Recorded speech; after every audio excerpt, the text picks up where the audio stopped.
ang pagbabalik ng nag-iisa Sam Milby.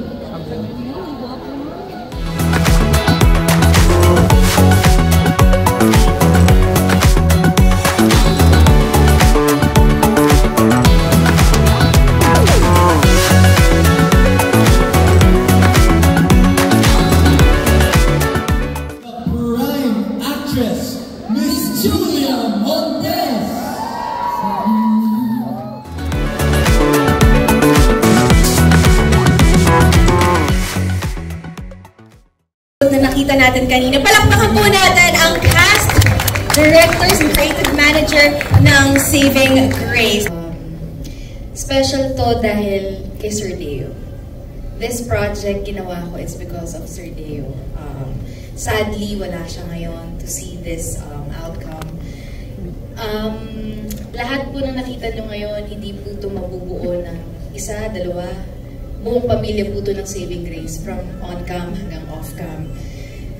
Puso ng on-cam artist hanggang off-cam ng mga workers po namin. Lahat po kami nagbigay ng puso dito, kaya sobrang special ng project.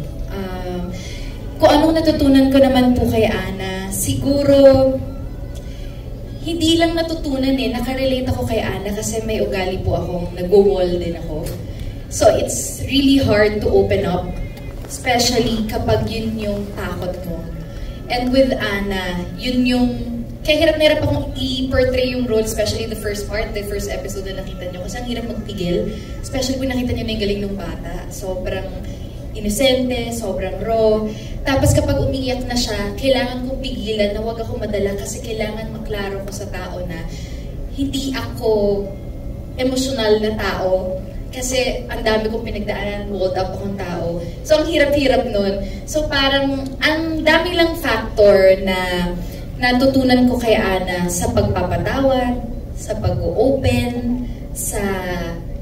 Ang pagmamahal, wala palang measure. Talagang malalim. Hindi lang sa pagiging ina, sa pagiging anak, sa pagiging kaibigan, sa pagiging... Kung ano man yung relationship na meron ka sa buhay mo, malalim pala talaga siya. So, ang love talaga sobrang laking factor sa buhay natin. So, bilang ina, ano ang gagawin mo kapag may nakilala kang bata na inaabuso ng magulang? Hindi ko siya kikidnapin. Hindi ko siya sobrang... Sorry, nare-relate ko kasi yung nangyari kay Ana. Pakiramdam ko, kahit naman hindi ako isang ina, at sana ganun din yung lahat ng tao, di natin kailangan sana ma-experience magkaroon ng anak para malaman kung ano ang tama sa mali. Para magkaroon ng lakas ng loob na lumapit sa mga taong mas may alam kung ano ba at paano solusyonan ang mga bagay. Kasi iba din kasi yung child abuse. Kumbaga sa ibang bansa, may makita ka lang na batang nagtitinda, child abuse na yun, pero dito sa Pilipinas, we see it everywhere.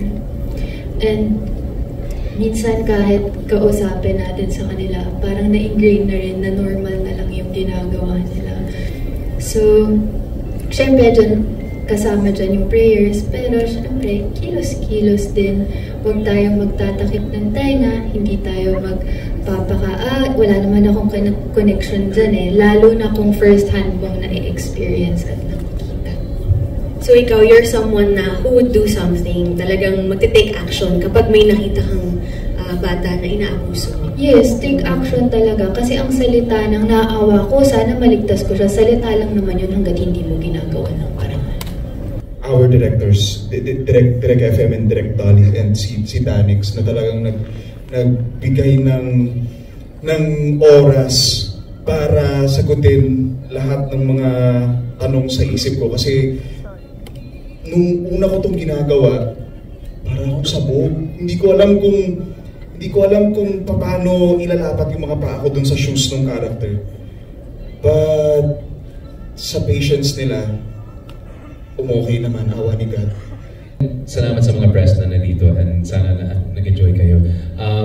And para alam nyo, sa second episode, dun kami lalabas ni Ate Shawi, ako, and Elise. But yung hukod ko para sa character ko, actually wala namang tao. I mean, there's no one that I'm grabbing my inspiration from. I actually, sa mga directors namin actually, yung si Direk FM, si Direk Dolly. Hindi ba bitter ka dito? Text lang. And kahit pa paano na nakaka-relate ako sa character ko. Yung moral compass niya, there's other things na hindi ko pwedeng sabihin kasi magsaspoil yung kwento about the past. But there's a lot of characteristics kay Julius at ako that I can actually relate to. So kahit pa paano, I'm able to use myself in a way to relate to them.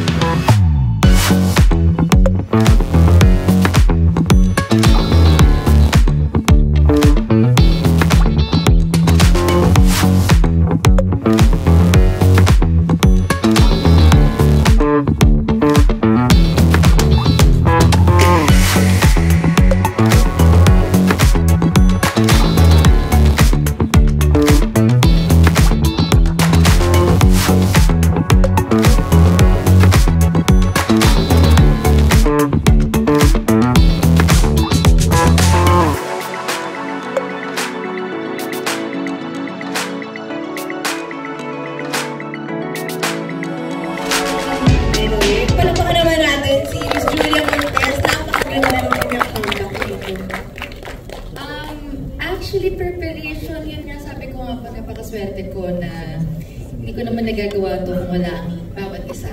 So, sa preparation part, kung paano siya i-arte, wala akong hugot ng focus sa mga co-actors ko talaga. Pero emotionally, nag-prepare kasi, gaya nga na sinasabi ko, napaka-special ng project na to. Kumbaga sa kasabihan nga, medyo close to home. I'm just praying and hoping that this project will inspire and help yung mga children going through, actually hindi lang children, even yung mga wives na battered, anybody na may pinagdadaanan physically, emotionally, through whoever, family members, friends, co-workers, na sana merong mag-speak up, sana merong magkaroon ng strength, kasi mahirap hanapin yung strength, lalo na kapag nabubugbog ka na ng salita, ng physical.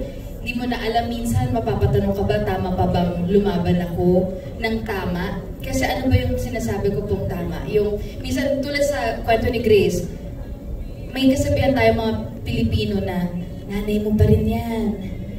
Kaya mo yan. Huwag mo na isipin yan. Ano, papakulong mo nanay mo? Nanay mo pa rin yan. Pero para dun sa bata, paano niya tatanggapin yun? Na siya yung nagkakos ng whatever problem or burden dun sa puso. Pero ganun yung thinking natin. So, yun yung sinasabi ko na sana po, mas maraming ma-resolve sa bawat isa. I'm not saying na sa mga abused lang to or whoever, sana may mga ma-heal sa atin para din hindi natin mamalayan tayo yung maging healing ng ibang tao. So, yun lang. Basta ganun lang yung naging effect talaga sa akin ng project. And sana mas marami talagang ma-inspire. Ang hirap niyang i-express. Parang first time ko yata nahirapan sumagot sa tanong. Ang hirap-hirap niya i-explain. Pero sana po pag napanood niyo siya, mas maiintindihan niyo kung ano po yung tinutukoy ng bawat isa. Kasi alam kong lahat tayo ay grace sa sarili nating kwento. And sana sa bawat isa, may nag-save din sa inyo. And with that, Julia, ito na ang panahon para imbitahan ang lahat na subaybayan at abangan ang Saving Grace. Go ahead! Of course, sana po sa inyo po mga nandito, unang-una maraming salamat sa oras po ninyo. Sana po i-share niyo po ito sa pamilya ninyo, sa mga kaibigan ninyo. At sa mga nanonood po, maraming salamat. Sana po supportahan ninyo po ang Saving Grace November 28 na po sa Prime Video. Marami po kaming gustong i-share sa inyo, pero sana po maintindihan niyo kung ano po yung gusto namin ibahagi sa inyo pag napanood po itong series na ito. Maraming salamat po. Thank you very much. And now, I invite everyone to be first 2 episodes